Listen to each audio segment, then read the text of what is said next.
جمعہ کے موقع پر آپ حضرات کے سامنے جس موضوع پر کچھ دیر لب کشائی کرنے کا ارادہ ہے وہ ہے مقام حدیث۔ آج ہم اور آپ دیکھیں مسلمانوں کے اندر جتنے بھی اختلافات ہیں، ان اختلافات کی واحد وجہ اگر کوئی چیز ہے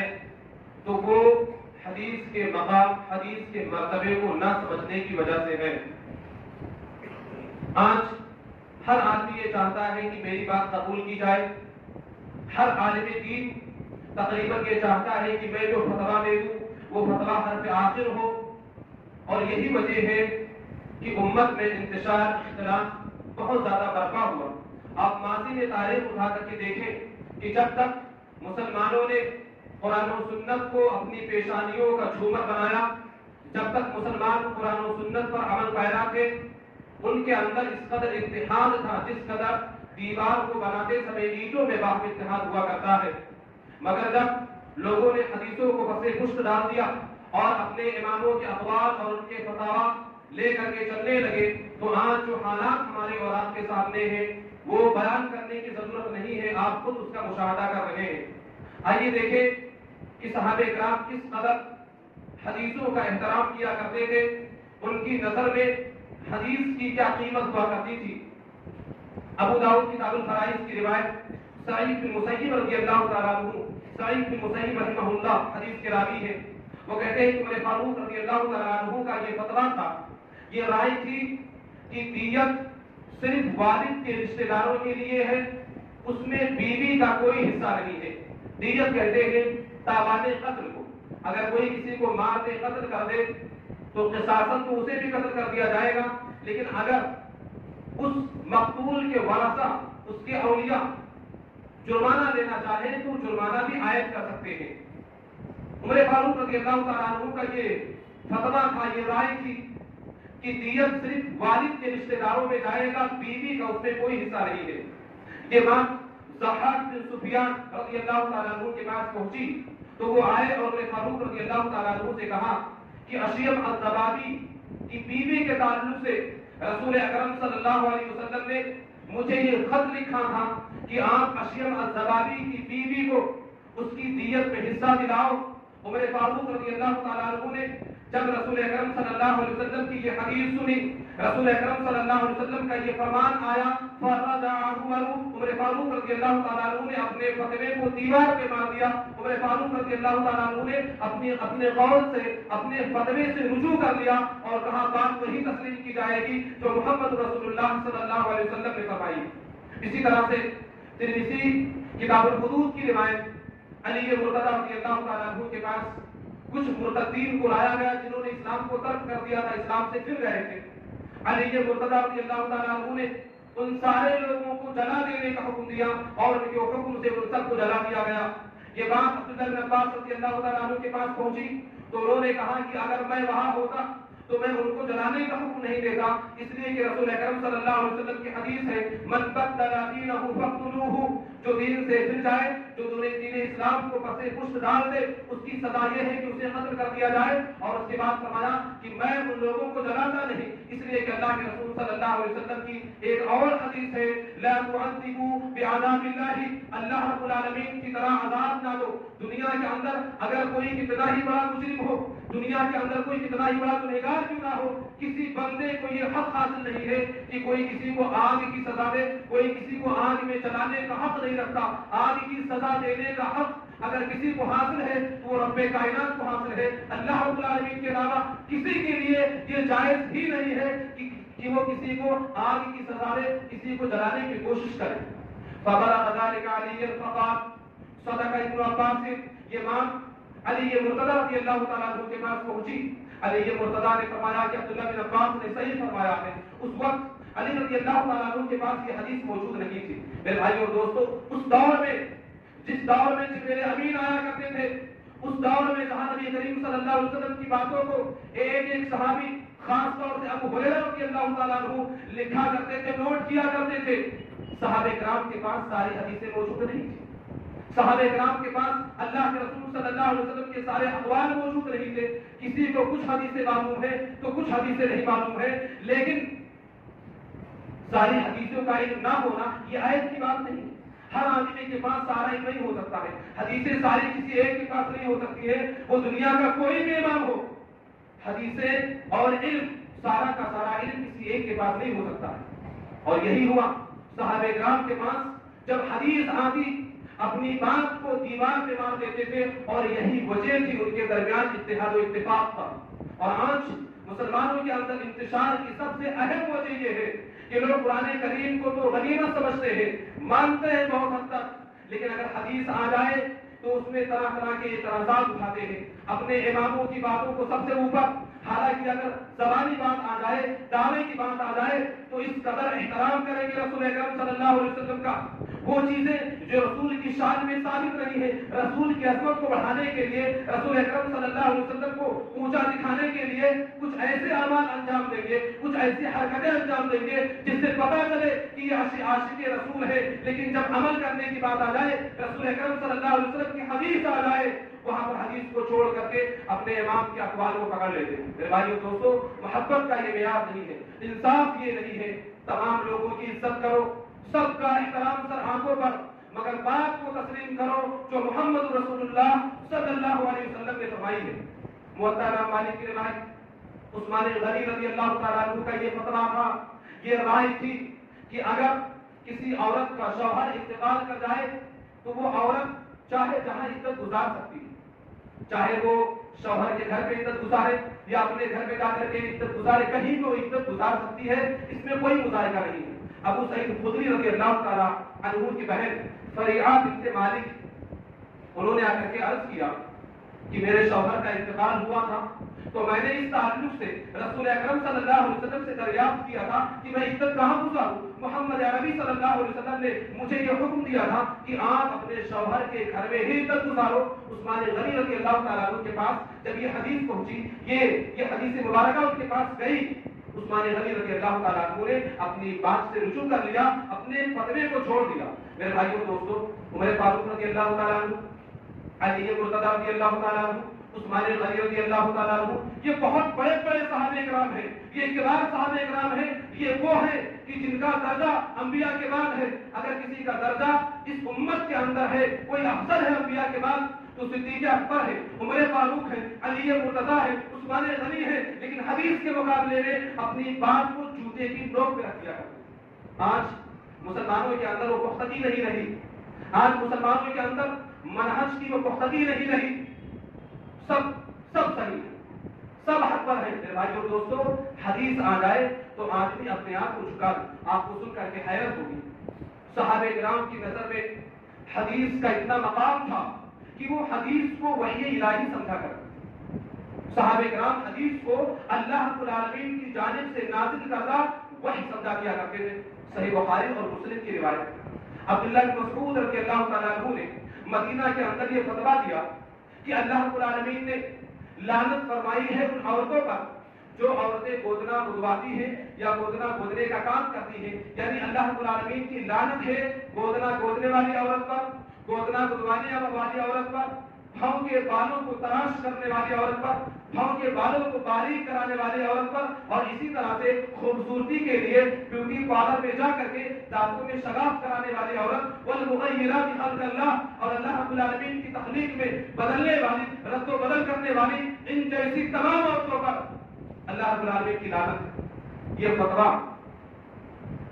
قبیلے بنو اسد کی ایک عورت ام یعقوب کے پاس پہنچا۔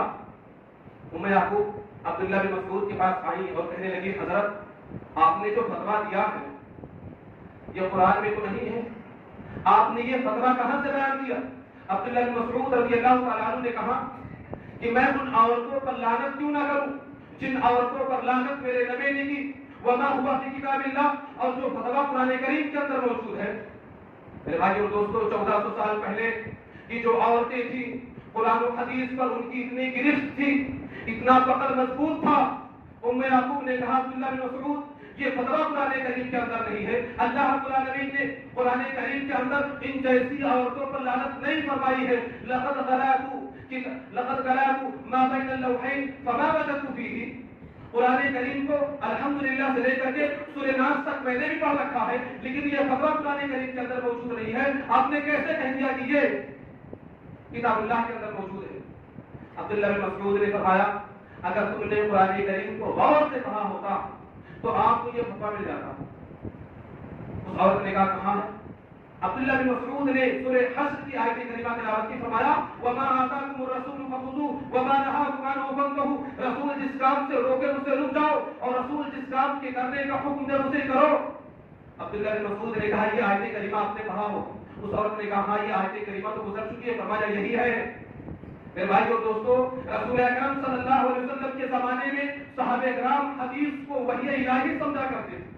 رسول اکرم صلی اللہ علیہ وسلم کی بات کو وحی الہی سمجھ کر کے تسلیم کیا کرتے تھے، اور آپ دیکھو کہ قرآن کریم میں یہ فتویٰ واقعی موجود رہی ہے۔ لیکن دلیل اللہ رب العالمین نے جو کہ رسول کی باتوں کی اتباع کرنے کا حکم دیا، اس سے پتہ چلتا ہے کہ حدیثیں بھی وحی ہے۔ اور اللہ رب العالمین نے سورہ نجم کے اندر فرمایا وَمَا يَنطِقُ عَنِ الْهَوَىٰ إِنْ هُوَ إِلَّا وَحْيٌ يُوحَىٰ، محمد عربی اپنی زبان سے اپنی طرف سے کچھ بولتے ہی نہیں ہے، زبان محمد عربی کی ہوتی ہے، بات اللہ رب العالمین کی ہوتی ہے۔ اور آج کے زمانے میں فتاووں پر اعتراض تو بہت دور کی بات ہے۔ ہماری قوم کی بچیاں، ہمارے گھروں کی بچیاں قرآن کریم کو دیکھ کر کے نہیں پڑھ پاتی ہیں، ان کو ریڈنگ کرنے کا طریقہ نہیں ہے۔ اور حیرت اس بات پر ہے کہ لوگ اس کی جانب توجہ بھی نہیں دلاتے۔ انگلش اسکول میں پڑھانے کے لیے، انگلش اسپیکنگ کے لیے، ہندی کے لیے،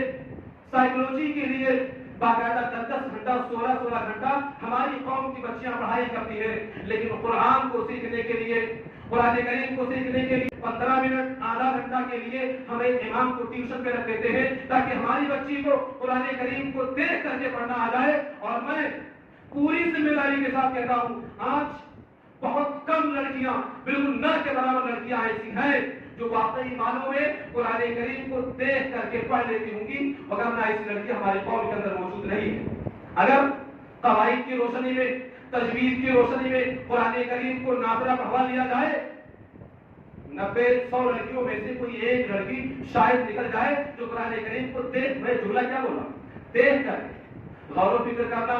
قرآن کریم کو سمجھنا، اس کے ترجمے کو پڑھنا، یہ بہت دور کی بات ہے۔ میرے بھائیو دوستو، سب سے عظیم کتاب اگر کوئی ہے دنیا کے اندر تو قرآن کریم ہے، لیکن سب سے مظلوم کتاب اگر کوئی دنیا کے اندر ہے تو قرآن کریم کے اندر ہے۔ آج ایک میں بات کہہ رہا ہوں، ذرا دھیان دینا، اگر قرآن کریم کے سیکھنے پر ابھی سرکاری جاب آفر ہونے لگے،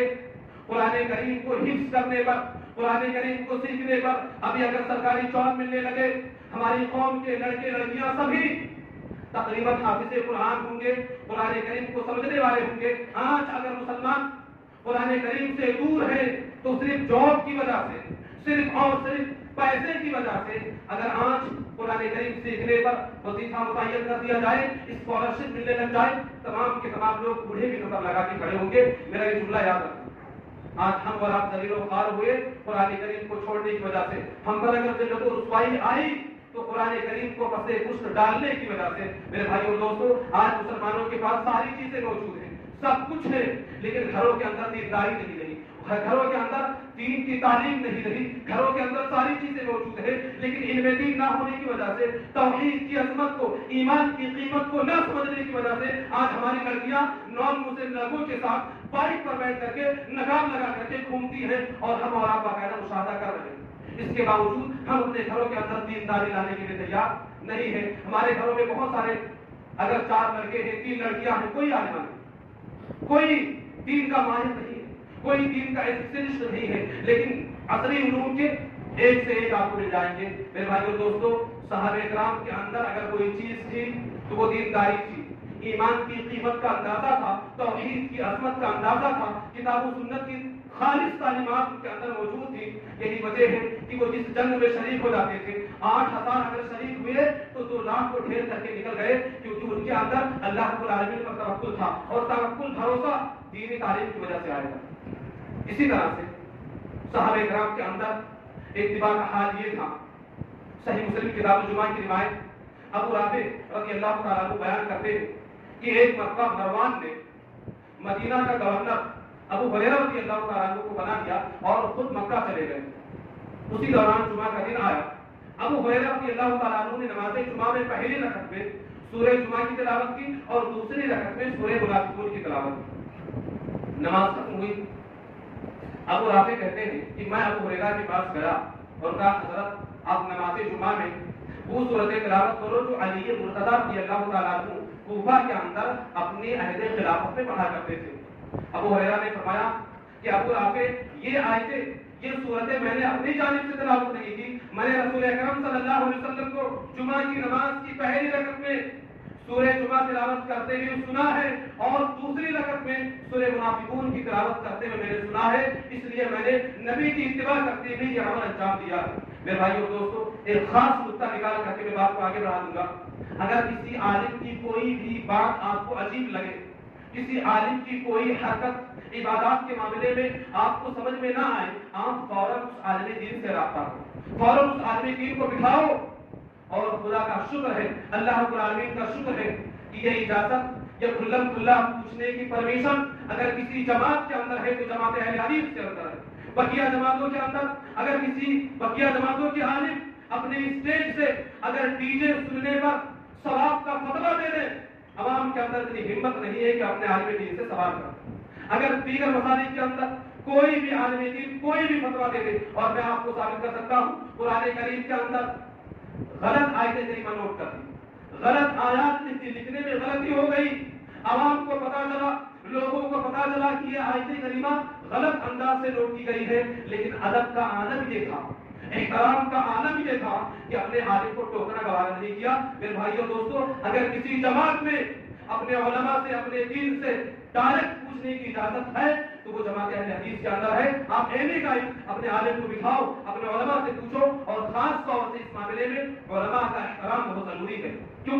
کیونکہ اگر کسی عالم کا احترام آپ کے دل میں نہیں ہے، بسا اوقات وہ عالم دین قرآن پڑھا رہا ہوگا، بسا اوقات وہ عالم دین آپ کو حدیث سنا رہا ہوگا، حدیث کا درس دے رہا ہوگا، قرآن کریم کو بیان کر رہا ہوگا، لیکن اگر آپ کے دل میں احترام نہیں ہے،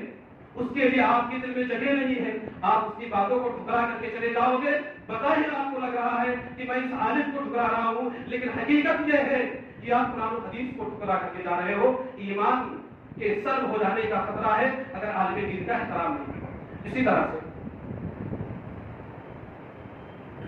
ابو داؤد کی روایت، نافع رضی اللہ تعالیٰ عنہ حدیث کے راوی عبداللہ بن عمر رضی اللہ تعالیٰ عنہ کے آزاد کردہ غلام تھے۔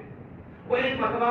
عبداللہ بن عمر رضی اللہ تعالیٰ عنہ کے ساتھ تھے، اچانک سے عبداللہ بن عمر رضی اللہ تعالیٰ عنہ نے بانسری کی آواز سنی۔ بانسری کی آواز سنتے ہی عبداللہ بن عمر رضی اللہ تعالیٰ عنہ نے اپنی دونوں انگلیوں کو اپنے کانوں میں ٹھوس لیا اور اسی راستے سے چلتے ہوئے کافی دور نکل گئے۔ بہت دور جا کر کے اپنے غلام سے پوچھا، نافع یہ بتاؤ وہ بانسری کی آواز آ رہی ہے؟ نافع نے کہا نہیں آ رہی ہے۔ عبداللہ بن عمر رضی اللہ تعالیٰ عنہ نے اپنے کانوں سے انگلیوں کو ہٹایا اور فرمایا کہ میں بھی ایک مرتبہ رسول اکرم صلی اللہ علیہ وسلم کے ساتھ تھا، بانسری کی آواز آئی، رسول اکرم صلی اللہ علیہ وسلم نے یہی کیا جو میں نے آج کیا۔ اور ایک آخری بات معذرت کے ساتھ، ترمذی کی روایت، عبداللہ بن عمر رضی اللہ تعالیٰ عنہ کے پاس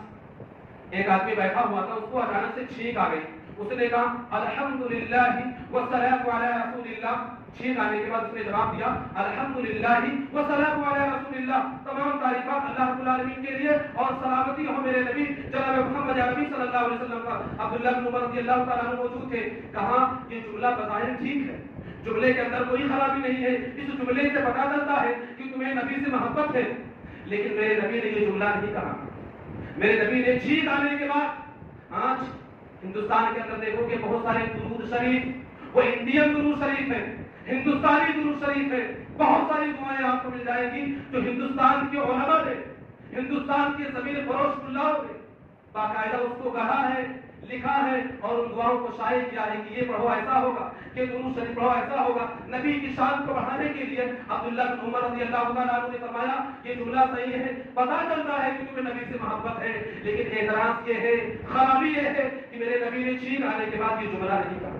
میرے نبی نے فرمایا چھینک آنے کے بعد الحمدللہ علی کل حال، ہر حال میں اللہ رب العالمین کا شکر ہے، تمام تعریفیں اللہ رب العالمین کے لیے ہے۔ میرے بھائی اور دوستو، ہمارا اندازہ لگائیں دین کے اندر ذرا بھی تبدیلی کو صحابہ کرام گوارا نہیں کرتے۔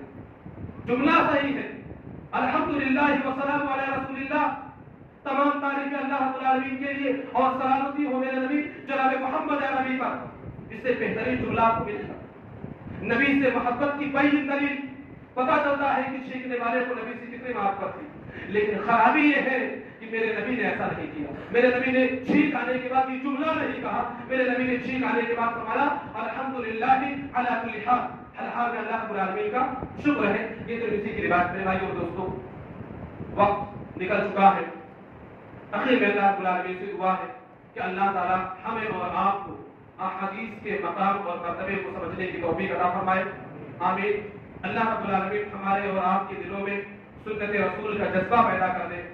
آمین. بارے ہم سب کو رسول اکرم صلی اللہ علیہ وسلم کی سکھائی گئی دعاؤں کو, درود شریف کو یاد کر کے انہی کو پڑھنے کی توفیق دے. آمین. بارے جب تک دنیا کے اندر جیے توحید پر جیے, خاتمہ ہو توحید پر ہو.